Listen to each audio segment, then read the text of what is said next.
Ay, magandang gabi. Meron tayong scoop. Scoop tungkol kay Ping Lacson. Ngayon, tingnan natin. May scoop tayo kay Ping Lacson. Ito po ang ating scoop kay Ping Lacson.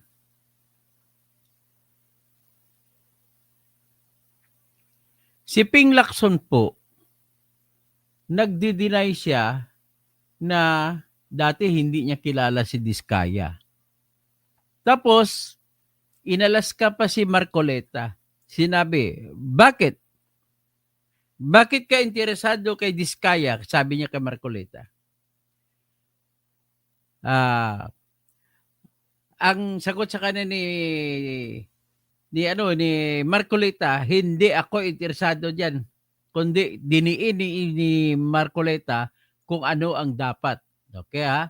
Ito naman si Ping Lacson nung una nagpaliwanag siya dito sa viral na litrato niya kasama si Mr. and Mrs. Diskaya. At saka yung mataas, matangkad na mama ay anak ni Diskaya. Yan ha. O, ika natin. Tika mo na, isaksak ko muna. O, ito, ipapakita ko muna. Naimbag Rabim Kapsat! Jurim! Okay. Ang hirap kasi sa mga politiko natin may tunog sinungaling eh. Ito. May karapatan ba? Tama ba si Ping Lacson sa pagsasabi na wala siyang ugnayan kay Mr. and Mrs. Diskaya? O sa litratong ito, makikita nyo sa bahay ito, sa Taguig ito. No, sa opisina ni Ping Lacson. Kasama si Mr. and Mrs. Diskaya at yung anak nila na yung matangkad, yan yung pong anak nila. Kung di ko magkamali, yan si Gerard. Tapos si Ping Lacson. So yan po ay litrato nila nakuha nung tama siya Abril. Pero ang paliwanag dito ni Lacson ay inimbita lang daw siya na inimbita lang daw siya na sumama sa rally ng party list. Yun pala, ang party list Senate President Pro Tempore Ping Lacson addresses the circulating image of him with controversial contractor couple Sara and Curly Diskaya. Cavite Representative Kiko Barzaga earlier posted the image on Facebook, calling for an investigation. Lacson says the photo was taken sometime in the last week of April when the 90-day campaign period for the 2025 midterm elections was about to end. He recalls that the meeting took place after Fred Villaroman invited him to attend a grand rally in Mindanao. Villaroman is a campaign supporter from Davao City and son of the late Police Brigadier Francisco Villaroman. Lacson says Villaroman was accompanied by the Diskaya's son, Pacifico Felizario Diskaya II, when he went to his office in Taguig City to extend the invitation. The senator says he rejected the invitation out of respect for his friend, Senate President Tito Soto, whose nephew, Mayor Vico Soto, was running against Mrs. Diskaya for Pasig City Mayor. According to Lacson, the younger Diskaya was a nominee of a party list group. Lacson adds that there were already other party lists that were including his name in their sample ballots, so he believed it was not a smart political decision to join a rally of any other party list group. With this, he emphasizes that he did not know the Diskayas and that the event was the first and only time outside of the Blue Ribbon panel's hearing that he met them. The senator notes that the meeting took only 15 to 20 minutes. Lacson says he hopes his statement clarifies insinuations being attached to the photo. The Diskayas are among the key resource persons invited by the Blue Ribbon panel to shed light on the alleged collusion among contractors, lawmakers, and officials in anomalous flood control projects. It was Curly Diskaya who first named House members and government officials who were allegedly receiving kickbacks from public works projects. So yan yan ang sinabi. The invitation out of respect for his friend, Senate President Tito Soto, whose nephew, Mayor Vico Soto, was running against Mrs. Diskaya for Pasig City Mayor. According to Lacson, the younger Diskaya was a nominee of a party list group. Lacson adds that there were already other party lists that were including his name there. Okay, so yan So yan yung ang explanation ni Lacson. Hindi daw niya kilala ito mga Diskaya. Inaiya lang siya ng Diskaya, sumama sa party list. Naniwala ba kayo dyan? Tatanggapin ba ni Lacson sa opisina niya ang mga Diskaya kung wala siyang kaugnay kay mga Diskaya? Yan ang tanong ko. Anong masasabi mo, Romel Sigua? Pinagluloko tayo ni Ping. Kunyari, tanggi pa. Kilala naman pala kinakampanya niya. Okay. Pastor Odi Rabi. Ito, kaibigan mo ito. Talagang puro sinungaling daw mga politiko. Sabi ni Melissa Millanes, Lacson is a liar. Mga Ping Lacson, Sir Ping. Paano ito? Pakipaliwanag mo ha. Meron pa ako ipapakita. Diyos A, sinungaling yan si Lacson. Sabi ni Helen Baguio, connected na lahat ng mga ebidensya. Alam mo, sigurado ko may donasyon yon si Diskaya kay Lacson sa kampanya niya. Sigurado ako. Kaya sabi ni Suting meditation, kaya tama si Idol, American Senator Erwin Tolpo, we have to bend the law. Okay. Ito, humanda kayo. Humanda. Jay Tiong Son. Sa opinion ko, hindi sinungaling si Lacson. Kumpara kay Sara, daobod ata ng sinungaling. Diyan ka nang kamali. Basta niwala pa ako kay Sara Duterte. Mapam Dawson. Good eve ka toto. Okay. Thorski dia. Kumusta? Thor, kumusta ka man Thor? Okay, si Jory, maimbag arabi mo, mga mayapabingi sa mga kabalengko. Mga kabalengko na taga Mindanao at taga Pampanga, taga Tarlac. Gregorio Rimolta, hi, hello, Doc Toto, God bless. Watching from Phoenix, Arizona. Helen Baguio, Noemi, Lacson, Soto, Bulok. Yun, ito na. Okay. So, yan ang sabi niya, paliwanag niya. So, ngayon, ipakita ko muna yung kampanya ng party list ni Diskaya. Party list ni Diskaya, nang sinasabi ni Lacson, ang isa sa nominee dyan ay yung anak ni Diskaya. Sino pa yung anak ni Diskaya? Malamang si Gerard. Okay, ito po, pakitingnan nyo, litrato. Sa General Santos City na kampanya ito ng Diskaya nakuha. Ayan, General Santos City. Si Attorney Imas yan ang nagsasalita. Si Attorney Apollo Imas, isa sa nominee ng Pinoy Ako. Yan po, Pinoy Ako Party List number 99. Next na litrato natin. Yan po, Pinoy Ako. Ito mga abogado yan na nakakaliwa. Mga abogado yan, kasama ng mga abogado. Pinoy Ako, mga sasakyan ni Diskaya yan, Pinoy Ako, okay. Next. Ito po, ang ipakita ko sa inyo ay ang speech sa kampanya. Kita nyo, tarpaulin, walang ibang senador na kalagay, si Lacson lang. Okay, ha?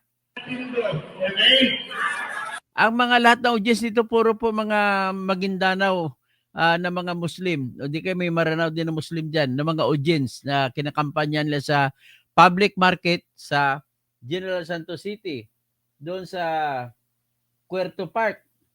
Okay. Ito yung sa covered court yun doon. Pakinggan natin. So, lingkod ka na. Lingkod. Lingkod ka na. Takot. Lingkod. So, agree. Mga agree. Lingkod ako. Wala na apela ng bata. Sa General Santos City yan. Public market. Sige na, ganun na. Ito, sir. Ito lang, ito mo. Sige.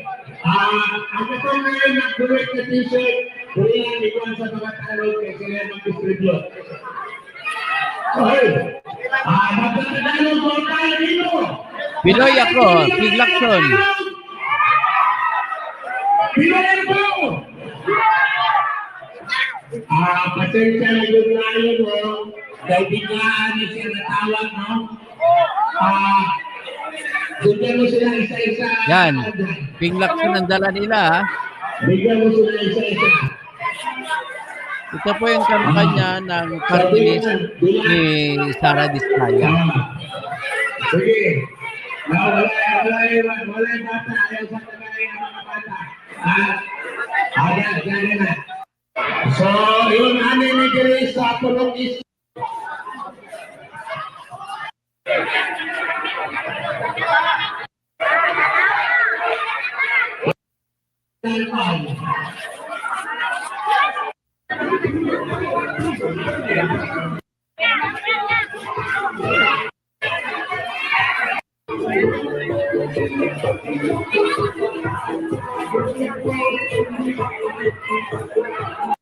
So, yan Tapos ano pa?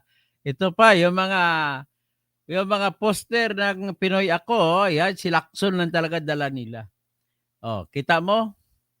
Ibig sabihin po, pwede bang questionin sa Comelec si Lacson dahil tumanggap siya ng donasyon mula sa kontraktor na si Diskaya? Oh, sige. George Erwin Garcia, bakit si Chis Escudero lang pinatawag mo? Ipatawag mo rin si Ping Lacson. Ito na yung ebidensya. Ang nagda-donate sa kanya sa kampanya niya ay ito mga Diskaya couple. So, matindi ito ay ang hirap talaga nito yung mga politiko talaga natin kung convenient sa kanila aminin, kung hindi aminin.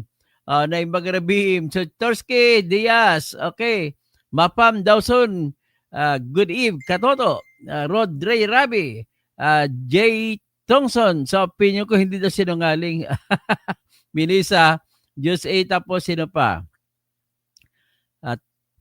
Tapos si Helen Baguio, tapos si Melissa Millares, Lacson Islayar, Milanes pala. Tapos Romel Sigua, Rodi Rabi, Jose Edgar Nacion, sino pa? Si Gloria Del Llosa, galit na ang Diyos. Kaya nagbitbit ng bagyo si Opong, natamaan ng Masbate. Kawawa ang Kasbati. Tapos ilang araw lang, dumulot naman yung Bagyo Akin Lindol na 6.9 magnitude in the Richter scale. Andon bumagsak sa Bugo City at saka sa yanig ang buong Region 7. Naramdaman pati sa lugar ng aking asawa doon sa Bohol. Lakas din ang Lindol. Bohol na yun tapos si DDS Gadillosa, Gloria kami, DDS kami. Tapos si Ken Boss watching from Sulup, Davao Sur. Okay. Romel Sigua, imposible na hindi niya alam yan. Kilan lang naman nangyari ang election. Ano selective amnesia? Baka siya atang may siya ang may amnesia, hindi si Duterte. Otot mo Lacson, Joe, Sir Toto, attack dog, tawag mga dyan ni late Senator Miriam kay Ping. Helen Baguio, sige, sinungaling pabor. Sumisibol parang kakabuti, mga ebidensya. Dave Dumbrick, watching sir from California while in our meeting, sir. Okay, waray-waray, OFW talk show. Kayo pala ang madali agawin ang Blue Ribbon Chairmanship. Kaya pala madali agawin ang Blue Ribbon Chairmanship para takpan ang mga ugnayan sa mga Diskaya. Yun pala, para takpan ang ugnayan sa Diskaya, kaya inagaw ang Blue Ribbon. Tama po kayo, waray-waray, FW Talk Show. So, Bergie Piquero, Gloria, bakit anong problema mo kung DDS si Sir Toto Kausig? Wala, hayaan mo sila. Dennis Kausing, Doc Brad, okay. Black Hat, kung last April pa ito ng litrato, di mawawala sa isipan ng mga tao na baka tumanggap din ng donasyon. Tumanggap talaga ng donasyon yan. So, Binks Baneg, God P. Matori Toto, Alberto Dolojan Jr., Booking si Kuratong, so Perni Pinto Sr., okay nga, laban, kabayan, bunyog, ingat, God bless, Mosing. So, Bergie Piquero, Tas si Chis Escudero, pinagtulungan nila. Diyos kilala ni Lacson, mga Diskaya. Kung ganun, malinaw na sponsor niya Diskaya. O, bakit si Chis Escudero lang? Dapat George Sherwin Garcia, patawag mo rin si Diskaya at saka si Lacson. Patungkol ito sa donasyon ng kontraktor. Di ba? Dapat pinapaliwanag din ang Diskaya na bakit ang ginastos nila sa kanilang pagtakbo ay galing din sa kontrata. Oh, anong klase? Ano ngayon ito? Where is justice here? Selective or not selective? So, ito ngayon po ang problema. Marami rin pala tayong mga dungis sa mukha. Tapos, titirahin natin ang dungis ng iba sa mukha nila. So, kaya sabi nga ni Anhing Rico Puno bago mo linisin bago mo birahin ang ibang kapa, bago mo tirahin ang dungis ng iyong kapwa, hugasan ang dungis sa iyong mukha. Kung ano ang di mo gusto, huwag gawin sa iba. Kung ano ang iyong inutang, ay siya ring kabayaran. Ping Lacson, anong iyong inutang? Ay, nako, mahirap talaga ito. Dapat sana nagiging na lang kayo nagiging restraint kayo sa inyong mga actions. So, ang katotohanan dito, gusto niyang mananalo. So, kahit kaninong tulong, tatanggapin niya. So, ito naman ay sigurado ko nakatanggap ng tulong ito. Sabi ni Norbertino Quiambao, ang demonyo man ay mapagkunwaring anghel ng kaliwanagan. Gali Ramirez, Margie Gonzales, hindi rin siguro totoo na hindi nangurakot si Ping Lacson. Ayun pa. Si Dave Dambrek, makapag-isyo ba ng warrant ang ICC for Bato and Go? Ay, medyo malabo yan. Diyos wala nang credibility ang Senado hanggang dyan si Soto at Lacson. Mainit si Lacson kay Marcoleta. Kay baka nakatunog siya na kinanta na siya ng Diskaya kay Marcoleta. Oo nga, pagtakpan niya. Romel Sigua, kaya pala ayaw malagay sa WPP.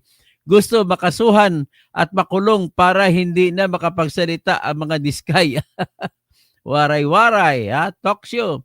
Joboy Francisco, sabi niya, di niya kilala si Diskaya. Sinungaling ang Lacson na yan. Dave Dambrek, sir, na-settle na ba yung matter about ICC jurisdiction with the Philippines? Hindi pa na-settle kasi naka-pending pa, hindi pa dinesisyonan. Dahil po hiniling ng abogado ni Duterte, huwag muna desisyonan. May ibang bagay pa ni desisyonan yung kung pwede siyang bigyan ng temporary freedom. Yan pa muna pinag-usapan sa ngayon. So, Romel Sigua, hayop. Kaya pala, kating-kati si Lacson at Soto makuha ang Blue Ribbon Committee para tatakpan talaga. Jan Suarez, booking si Pinky, Jose Jos kilala ni Lacson mga Diskaya, kung ganon malinaw na sponsor niya Diskaya. Virgie Piquero, tas si Chis Escudero ang pinagtulungan. Okay, ayan Margie Gonzales, Dr. Jun Alvarez, I hope, Dr. Toto, you be the next COMELEC chairman to replace Garcia. Dapat, no?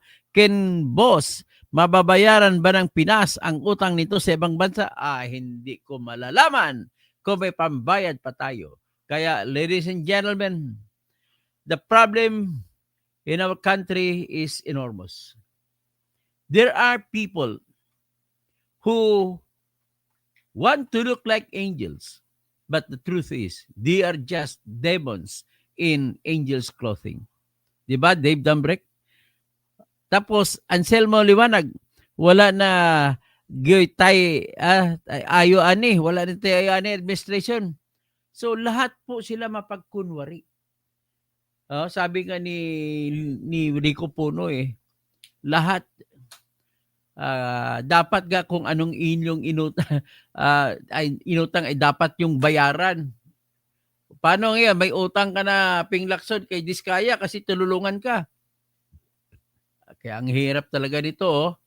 Yung pala, kilalang kilala ka ng mga Diskaya. Oh, Mr. and Mrs. Diskaya, tell all. Sabi nyo, tell all. Sabi nyo, sabihin nyo ng lahat-lahat. Ito pala, itong party list na Pinoy Ako, ay binili po ito ni Diskaya sa dating may-ari na ang pangalan ang pangalan ng Pinoy Ako na party list ay Ako IP. Indigenous Peoples. Yan pangalan dati dito. So binili ni Diskaya mula sa IP at pinatakbo niya dyan, gusto niya patakboin yung anak niya bilang nominee. So kasama dyan kaibigan ko si Attorney Hill Valera. Kasama rin dito si Attorney Apollo Imas. Oh. Tapos ang kinuha nila na kanilang mga dito si Andrew E. Dati si Boss Toyo. Si Boss Toyo ang endorser nito dati. Ngayon, tingnan natin si Boss Toyo. Tingnan ko si Boss Toyo. Boss Toyo.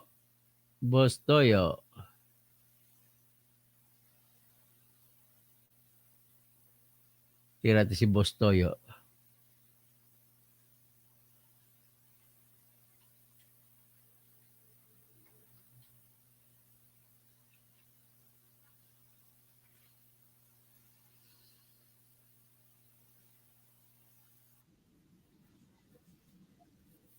Ito si Boss Toyo. Yan ang dating endorser ni Diskaya. Ngayon, hindi natuloy. Ang kinuha niya si Andrew E. So, pamalit lang pala si Andrew E. So, Diyos A, si Tito Soto, pamangkin niya si Biko, kaya galit siya sa mga Diskaya. Si Lacson naman, asar siya sa mga Diskaya. Kasi pinangalanan 17 congressmen kasama si Ko at Romualdez. Okay? At kasama rin si Congressman Puno, Roman Romulo. Black Hat, grabe na itong mga nangyari, dapat na talaga ng repent ng mga tao. Baguio sa Masbate, Lindol sa Cebu, malaking sunog sa Katbalugan, Samar, anyari na sa Earth, Doktoto. O yun. Kawawa talaga yung mga Pilipino nito sa ginagawa ninyong ito. So paano pa ngayon ang investigasyon sa flood control? Matutuloy pa ba ito? Mukhang tatabunan lang. Mukhang ang mission ng flood control is to control. To control the problem with Diskaya. Oh, ngayon pinapasangilan. Tinuturo ni Lacson na si Marcolita ang nagpoprotekta kay Diskaya. Yun pala siya. Ay nako, paano ito? Paano ngayon ito, Mr. Lacson? How can you now prove, how can you convince the people with this explanation? Kulang ang explanation mo. Di ba? Black Hat, magiging fan control na ang plant control. So, kung si Maine Mendoza pa, ang theme song nila ni Arjo Atayde na nung kinasal sila ng July 28, 2023, gastos nila sa bilisin ata sila kinasal eh. Hindi ko lang sigurado. Ang ginastos ay galing sa flood control na kinita ni Arjo Atayde. No? Milyones. Niregaluhan pa niya ng halos 1 milyon na bag si Maine Mendoza. Tapos ang kanilang theme song, God gave me you, show me what's real, there's more to life, and just how I feel. Yun pala, ang totoong kanta niyan, dapat na kanta, flood gave me you, show me what's real, there's more to life than just how I feel. Ay, nako. Pixie, balita ko may share din asawa ni Marcoleta sa kumpanya ng Diskaya? Hindi po. Wala po. Bahala na.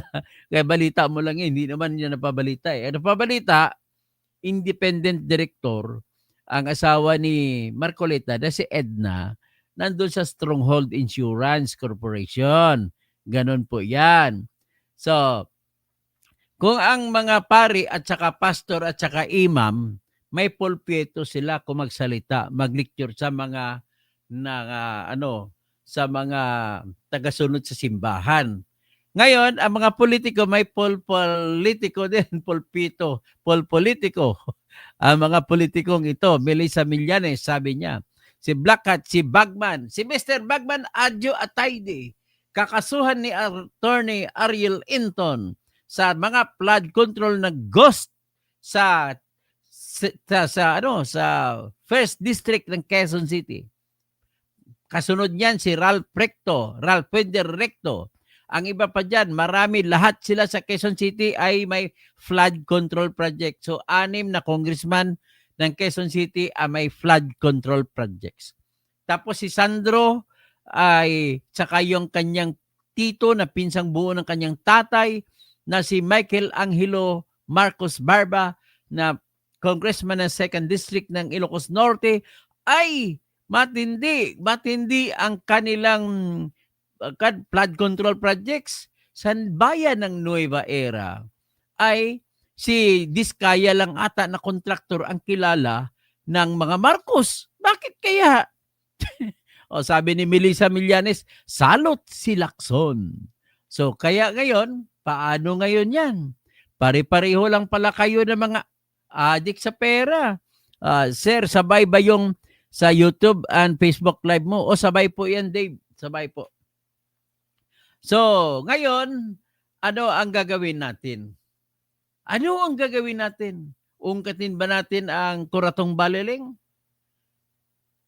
Tapos, pareho lang pala kayo. Kung mag-ungkatan kayo, dapat mag-ungkatan na kayo lahat at alis na kayo lahat dyan. Kami naman na walang bahid ang papalit para magiging senador, maging congressman.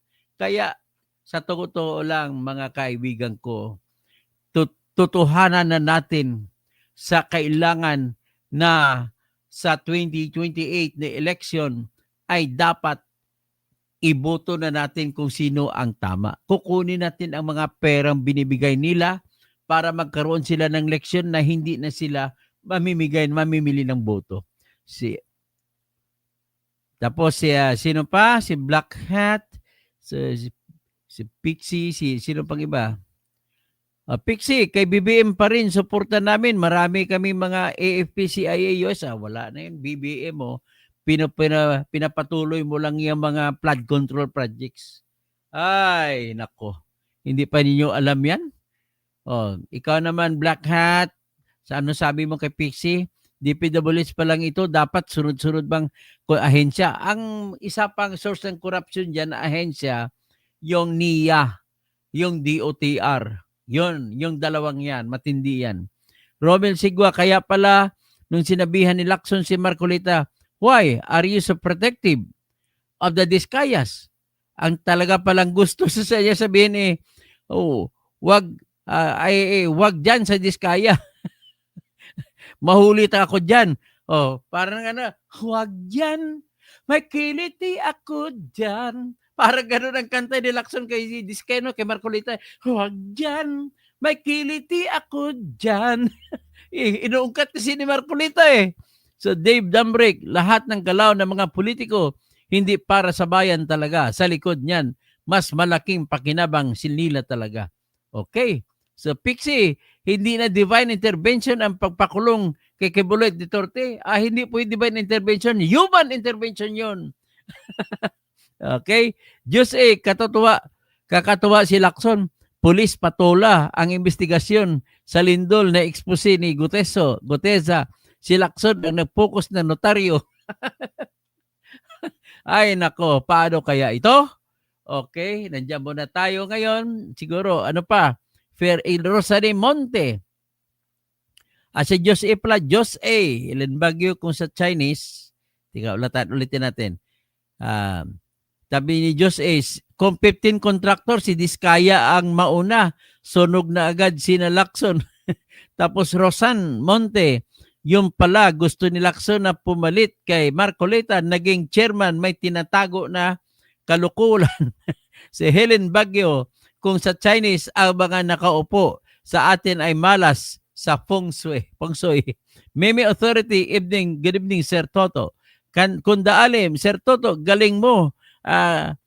Kangta, shout out naman Sir Toto. Kay Komaro, Romel Sigwa, ay i-share ko itong live ni Sir. I-share nyo sa lahat para maraming nakakaalam kung gaano kalalim ang relasyon ni Lacson kay Diskaya.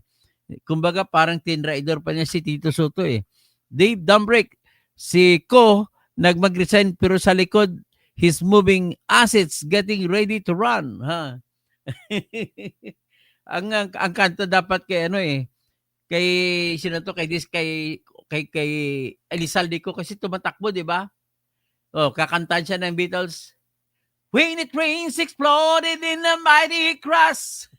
And I hope you're running fun. Band on the run. Band on the run. Yan si Elizalde ko, Band on the run. Okay. So, gayon, sino pa? Si Pixie, divine intervention ba ang Pangulo si BBM? Ano yan? Ang tawag diyan kay Pangulo ni BBM, Smartmatic intervention. Naintindihan mo? Diyos Sir Toto, kinakampanya na kita na hanapin ka sa YouTube at pakinggan nila. Very educational ang mga opinion mo. Salamat po. Kunda Alim, mapya kagawi, Kunda Alim. Sir Toto, Dan, share sana makulong ang Tanto Master Divine. Macario Manalo, DDS dito. Ito pala may kwento lang ako sa inyo. Ang kwento sa akin ng mga nangampanya ng ako, Pinoy Ako. Kaya hindi pumunta ng Mindanao para magtuloy-tuloy ng kampanya si Lacson. Kasi galit po yung mga Maguindanao at Maranao na mga Muslim. Sabi ng mga Maguindanao at Maranao na mga Muslim na kinakampanyahan, di kami anan kay Lacson. Duterte sa kami. Baka Duterte sila. Yan ang problema. Una-una, hindi mo maalis, si Duterte po ay kamag-anak ng mga sa royal family ng mga Lukman. Diyan sila. Ang lula niya kasi nasa royal family ng mga Lukman. So, yan po ang katotohanan. At saka, katotohanan na si Duterte lamang nagpatayo, gumawa ng lahat ng paraan para maitayo ang BARM. Bangsa Moro, Autonomous Region for Muslim Mindanao. Ang kagandahan pa dyan sa BARM ay nagbinabago nila sistema ng eleksyon. Paano yun? Sa atin, sa pangkalahatan, sa pangnasyonal, ang eleksyon ay bawat distrito may congressman. Pero sa BARM, ang ginawa ay party list ang lahat. Halimbawa lang, 100 upuan ang magiging maupo sa kongreso ng BARM. Pag 100 seats, magpapile na mga kandidatura ang party. Kagaya UBGP, United Bangsa Moro Justice Party. Kalaban niya, bang pangalan? Grupo ni Gobernador Teng. Yun ang Grand Alliance ng party. So, ang magparty ay magsasubmit silang 100 nominees. Kung 50% makuha ng UBGP, lahat 50% na top 50, yun ang uupo sa kanilang kongreso. Dapat gano'n na lang para wala na yung tingin-tingin sa tao. 'Di ba? Para mawala unti-unti ang tinatawag na political dynasty. Okay. At saka may batas pa sa Electoral Code ng Bangsa Moro. Bangsa Moro Law. Sinasabi doon na bawal mga magkumandidato ng sabay ang magpipinsan at magkakapatid, magtatay, maglolo. Yun po ang kagandahan dyan. Kaya I have a very high hope na mag-successful ang BARM 10 years from now. Okay? Black Hat, halata naman na script sila sino susunod sila Soto at Lacson dahil lumihis ang mga investigasyon simula nang sila na ang humawak sa Blue Ribbon. Bakit hindi nila pinagsalita mga Diskaya? Halos alam nyo, gusto natin lang tigilin ngayon eh. Anyway, sa sunod ko na balita ko talagang ititigil nila. So, hanggang dyan lang muna at please, paki-share sa lahat at imbitahin nyo lahat kung gusto nyo na umabot na 10 million itong subscribers ko at tatakbo akong presidente para mabago ang lahat ng sa ating bayan. Pinaka-importante lang palitan ko ang sistema na kung saan ang tanging tao lamang ang magdesisyon sa bawat kaso sa lahat ng korte sa buong Pilipinas. Pakiusapan ko rin ang lahat ng mga leader dyan sa aking mahal na bayan sa Cotabato, Cotabato, na mga taga-BARM, na magkaroon din mga judges sa loob ng BARM na puro tao, mga Maranao, Maguindanao, tausog ang mag-judge. Para kung sino ang guilty, guilty. Ganun lang kasi mabilis ang takbo ng trial, wala pang isang buwan, tapos na yung lahat ng kaso. Maubos lahat ang corruption sa loob ng 6 na buwan. Tigil na kagad yan.